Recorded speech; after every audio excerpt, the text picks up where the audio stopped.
continue looking at the applications of Pythagoras theorem. Alright, so applications meaning to say that we're looking at problem sum and we're trying to solve it. Okay, so what we will definitely need is your Pythagoras theorem,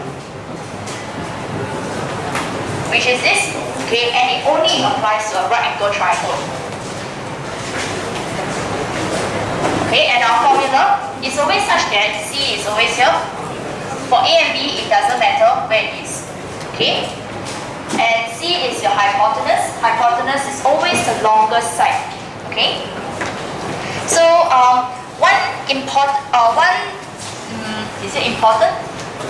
application. Okay, I'll just say there's an application. All right. For you to apply Pythagoras theorem in your real life, all right, is for example, okay, you know now I say in the smart room, right? Okay, the school building is such that these are your classroom blocks. Alright, and then after that, this is the smart room. Alright, okay. Then every day, okay, I need to go to the general office, which is here, and also the canteen.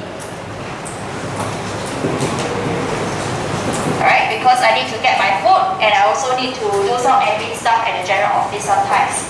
Okay, and then after that, this entire area here is your perfect square.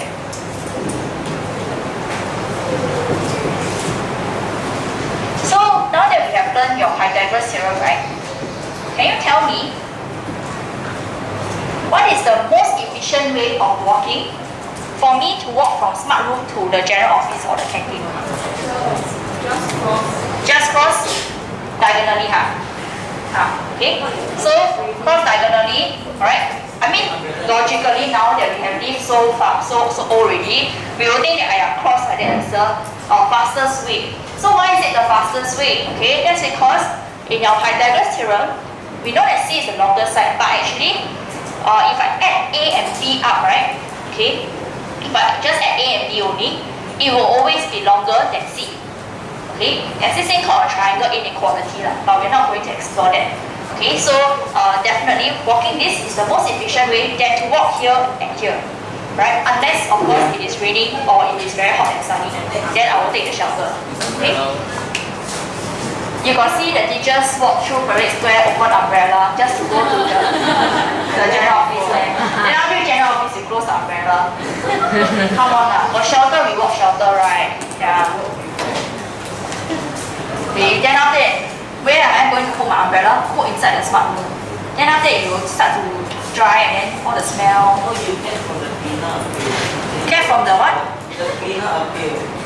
Get a pail from the cleaner. Then where? Oh, I put. I got too much things to do to ask the cleaner for a pail. Okay. So anyway, yeah. So this is something to think about. Okay, regarding triangles and Pythagoras theorem. So let's look at example 3.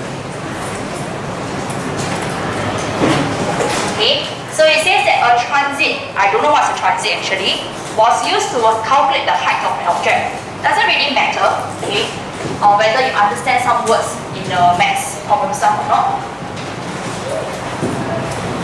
But we just need to know the context.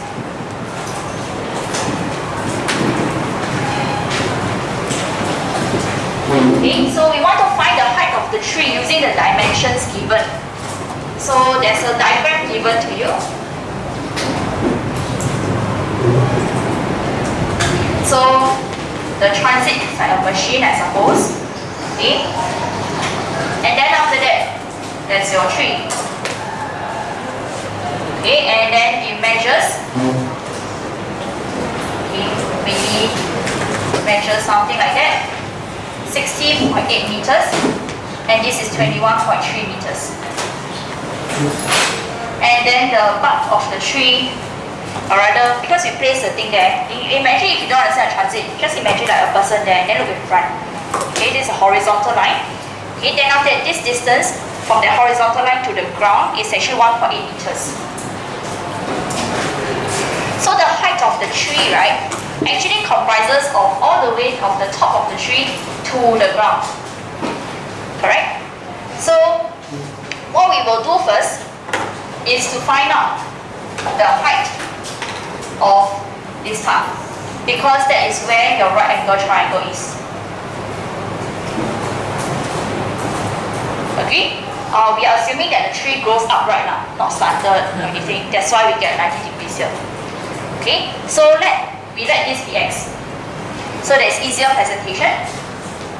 So what we will do in applying our Pythagoras theorem, okay, is that we will do x squared plus 21.3 squared equals to 60.8 squared. Right? Then after that, x squared is equals to 60.8 squared minus 21.3 squared. Keying this into the calculator, what do we get?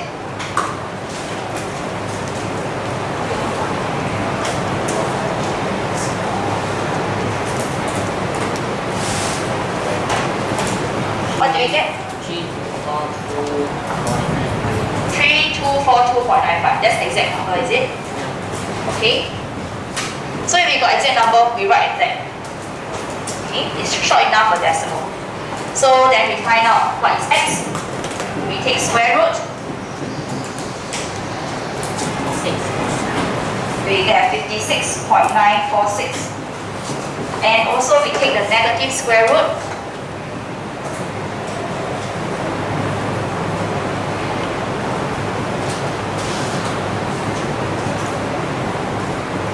Okay, and the question asks for two significant figures. So two significant figures, our answer will be, actually, what is two significant figure answer?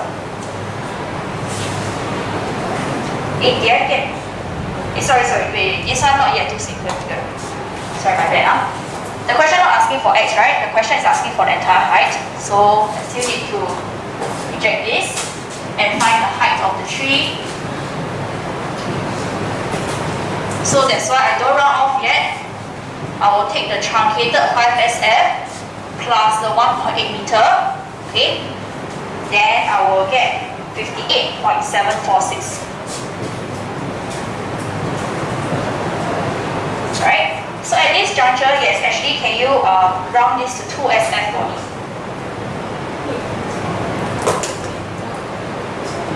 Am I having wrong calculations anyway? Actually, yes, round it off to 2SF, please. 59, yes. Okay, so 59 meter, 2SF.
Provide you with a diagram.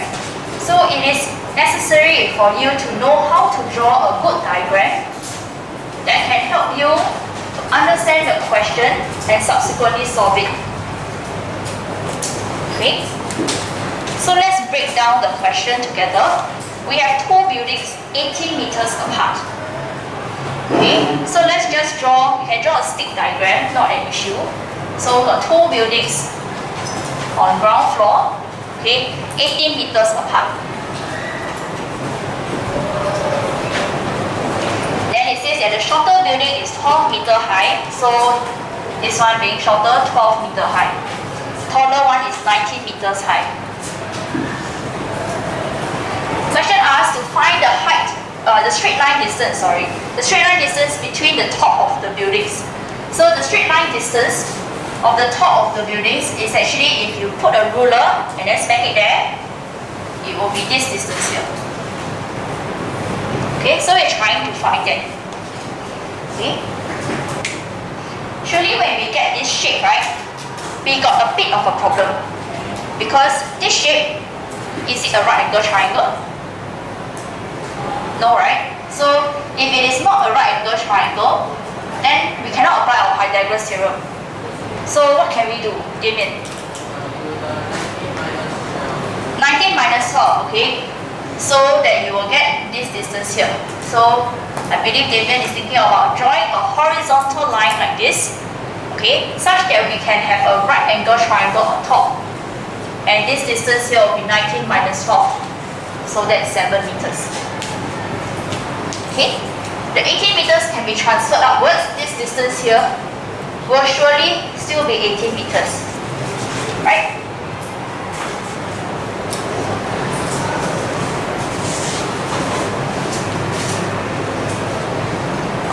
So in our presentation, we say we let the straight line distance dx. Okay. So when I want to apply my Pythagoras theorem, let me just put in this calculation here first. Okay. So 19 minus 12, 7 meters. Then Pythagoras theorem, how do I use my Pythagoras theorem into this right angle triangle? Let's see. Xavier, what do you think? How to apply Pythagoras theorem to this right angle triangle?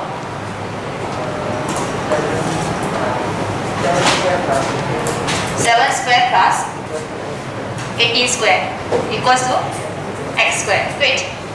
Okay. Then after that, we find that x squared will be equals to 373.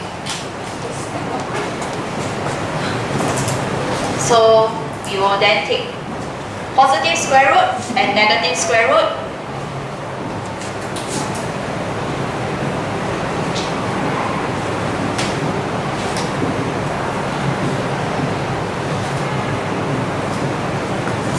We reject the negative value, and that will be the answer. The straight line distance is 19.3 meters.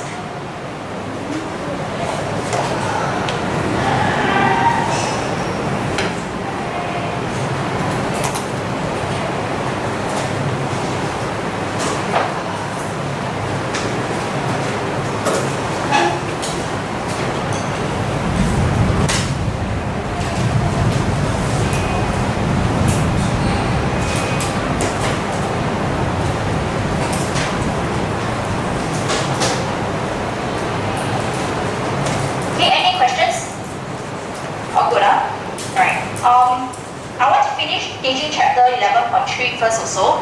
Okay, so the next section, before I let you have time to actually practice, right? So let's take a look at 11.3 now. Okay, on determination of right angled triangles.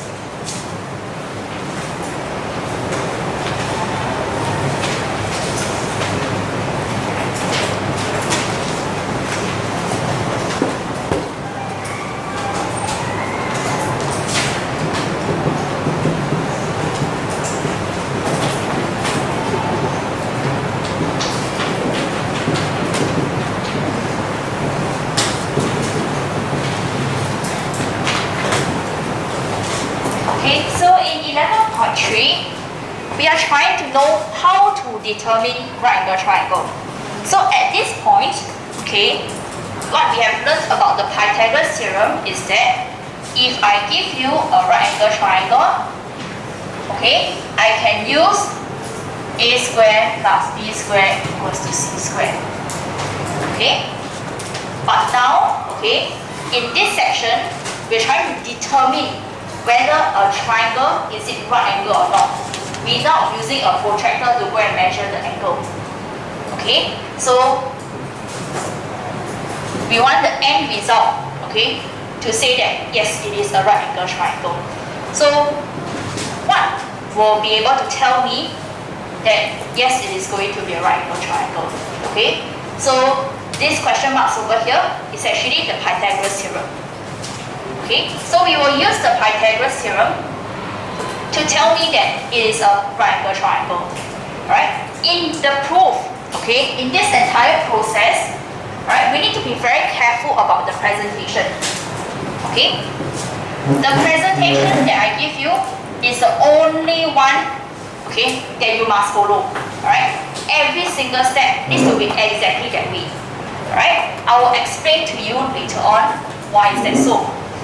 Okay, this is how a proof works. Okay, how reading of mathematics is should be done. Okay, so in your worksheet example 5,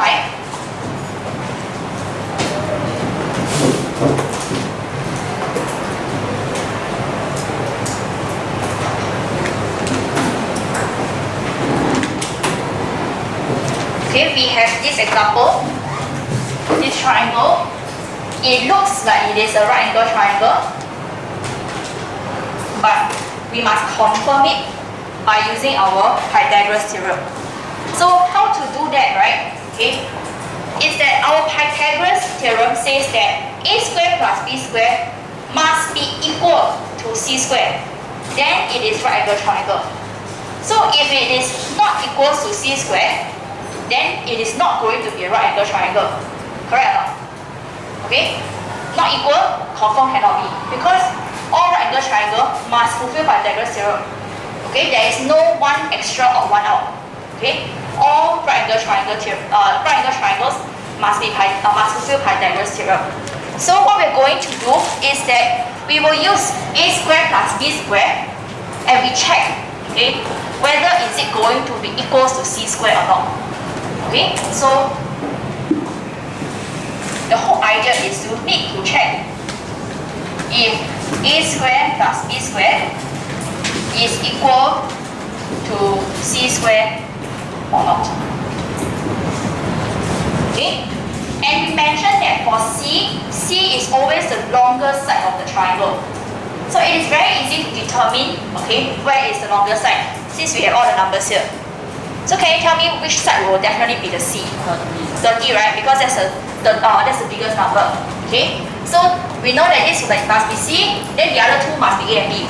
It doesn't matter which one is A, which one is B. Alright? So what we will do is that we will find A squared plus B squared. Okay? You don't need to write A and B. Okay?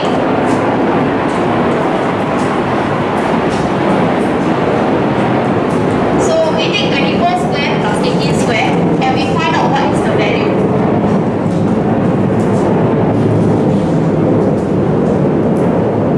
Okay, so we see that 24 squared plus 18 squared.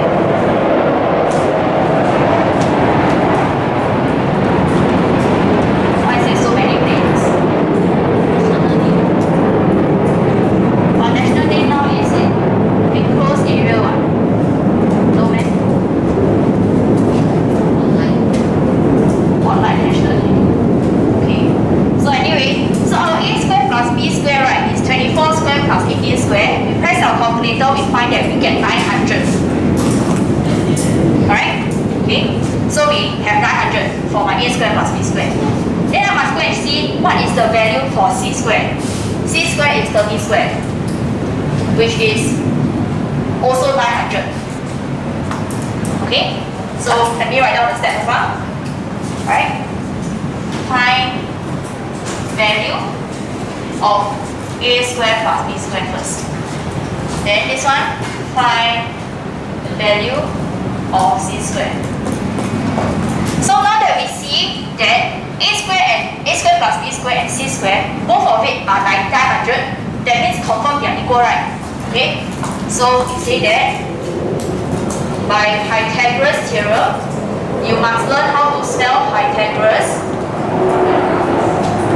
Okay, you don't need to remember how to spell your friend's name, but you must remember how to spell Pythagoras. Okay, so by Pythagoras theorem, since 24 squared plus 18 squared is equals to 30 squared, then triangle ABC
Okay, so this case, they are equal. Let's look at part B.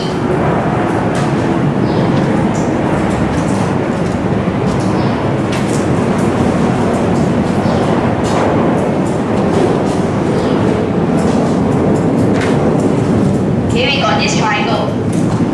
So tell me which one is the hypotenuse? N, right? Okay, so see this one, hypotenuse. Okay. Why is it that I never say C, right? Because you see this triangle XYZ, there's no C. Okay. This ABC also actually opposite this side should be D, not C. But whatever the case, okay, you will learn in greater detail in Sec 3. Okay, but let's just call it hypotenuse instead. Practice that. So we will go on to find 7 squared plus 6.5 squared. That's the first step. So we have 7 squared plus 6.5 squared. Alright?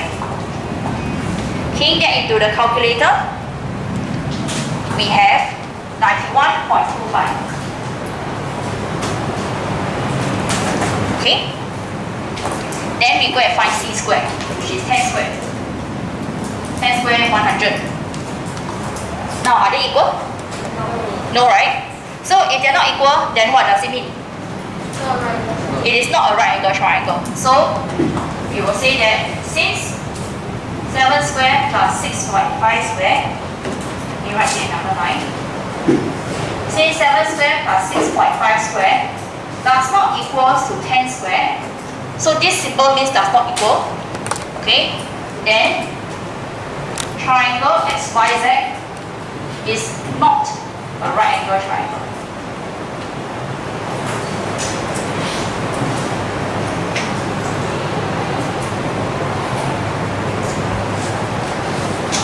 Okay.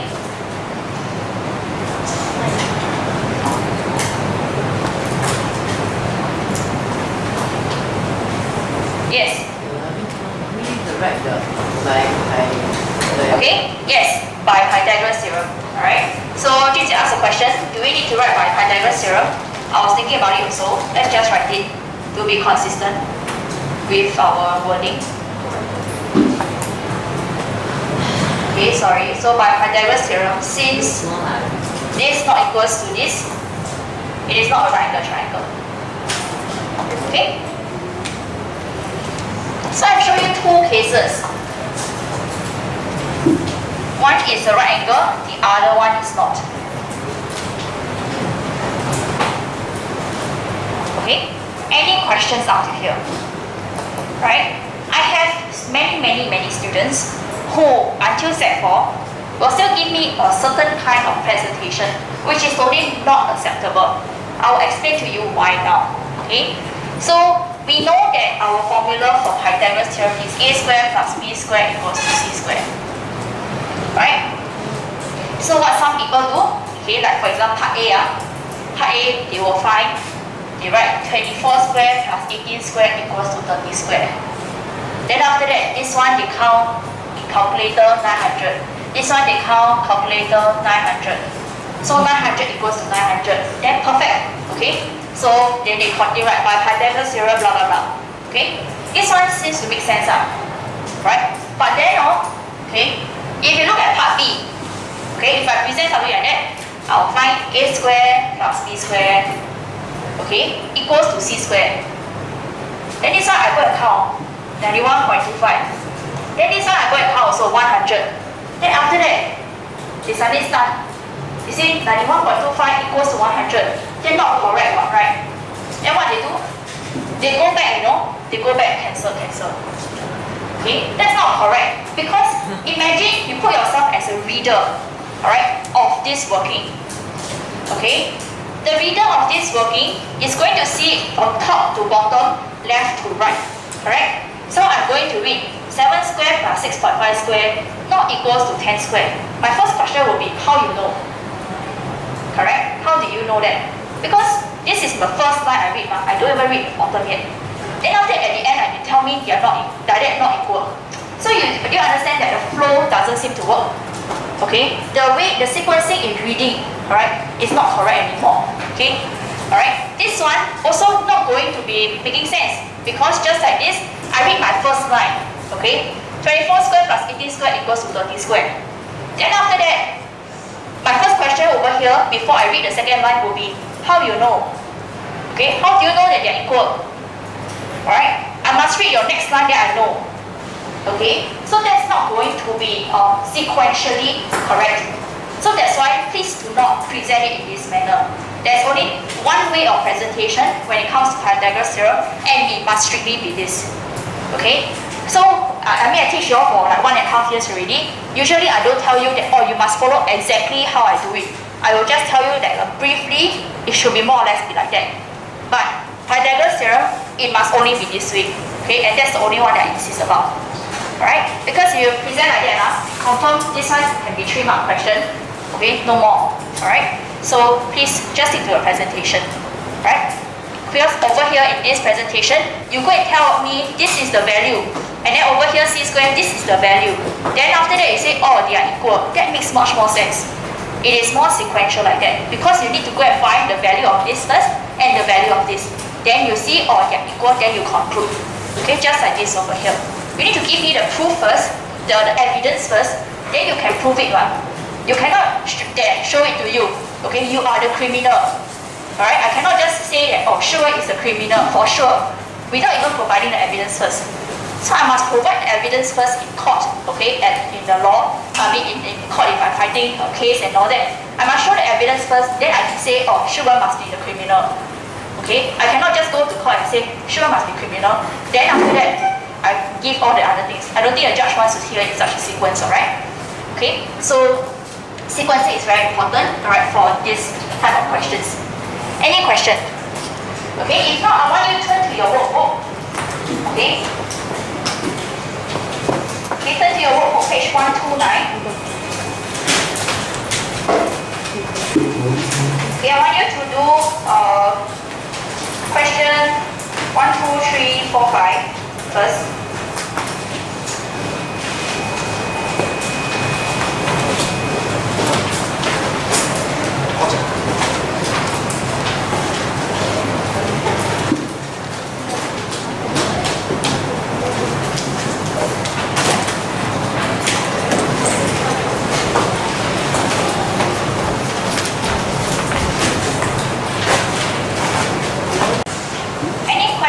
Regarding question 1, 2 and 3. Are there any problems in getting the answer? Question 1 should be 27.8. Question 2 is 2 meters. Question 3 is 11.6 meters. Are we all able to get that? Geraldine, you okay? Geraldine, are you okay? Anna? Alright, let's look at question 4. We got this right angle triangle here. Okay, and then we want to find the distance between B and C. It's actually all about lampposts and all that, but let me just simplify the working. Okay, simplify the question. So in part I, to find out the distance here, okay, to find out the distance over here, what we will do is to observe the smaller right angle triangle first. Alright? Okay, so then what we will get is that we have 21 squared equals to BC squared plus 12 squared. Right, notice that some of you maybe like to use x a lot. Okay, the question did not give any x, but they did give A, B, C, D, F. Okay, so what you can do is this length here is what we will call as BC. Alright, it might reduce your need for working, okay, more letters to be introduced. Alright, so BC squared will then be 21 squared minus away 12 squared. Okay, and that would be giving us 297. So therefore, BC is equals to square root of this.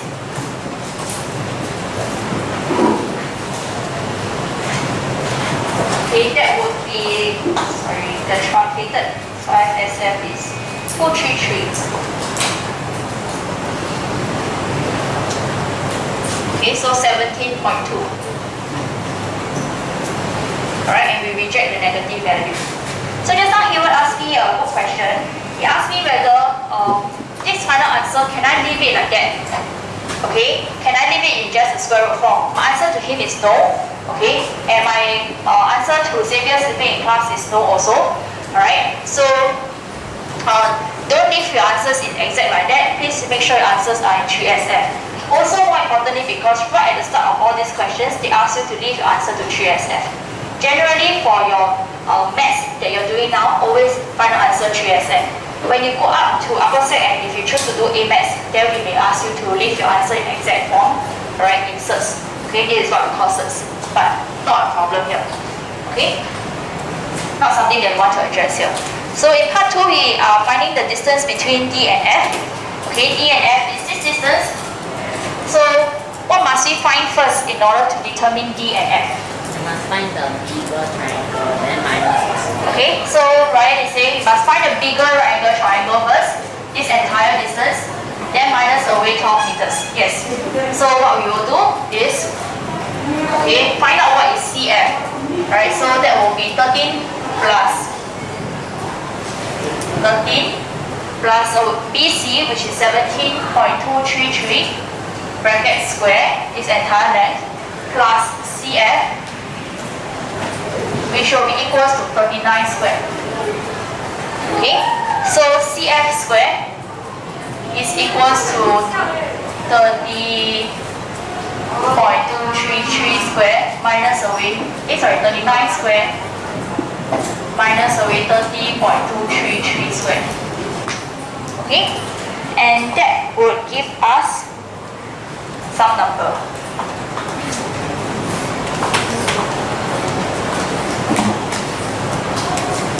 It will be about 606.96.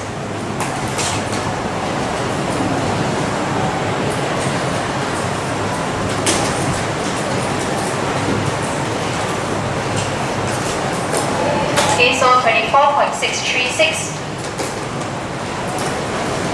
And we reject this one. So that's for CF, but we are trying to find out what is DF. So we will take the truncated 5SF minus away 12. Final answer will then be 12.6 meters, right?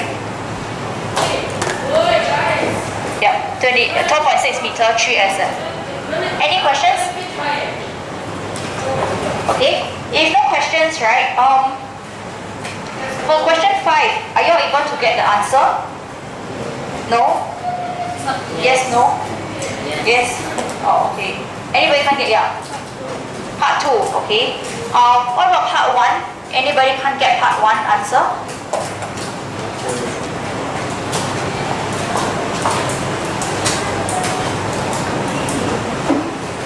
Okay, let's take a look at this one. Okay, so I will not go through part 1.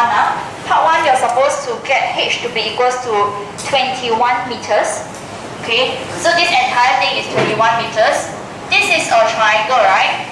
So to find out what is the area, what you can do is half times base times height. So the base will be 21 meter, height is 12 meter. Okay, so half times 21 times 12. Right, and you will get 126 meter square. That's all. Okay. I noticed that Nicole just now was trying to find two separate triangles, the areas of two separate triangles, and then add them up together. That is perfectly fine as well, not an issue. Okay. Just that you could actually simplify your working lah. Right? Okay. Any questions? Alright. Regarding practice now 11C, that means your workbook. Okay. Exercise 11C, right? I will not be able to do it in class today, but I want to assign you homework. So, okay, could you, alright, because Friday I'm not going to come in, and oh by the way, important thing, Friday's test, right, I decided to reduce the marks to 25 marks, so it's a 40-minute test. I will tell the reading teacher to give you 10 minutes to self-study, okay? So what I'll do is practice now 11C. You go and do it yourself. I will create a video for it over this weekend. Okay, then you go and watch it and find the answers for practice now 11C. Then right, okay, exercise 11B. So homework, exercise 11B and exercise 11C. found in your worksheet. Okay, those questions. I hope you know what are the questions. I don't want to write it out. Okay. I'll have it due and submit it on 2 weeks later. What's the date 2 weeks later? Odd week, Monday. So that is week. This is week 3, 4, 5, Monday.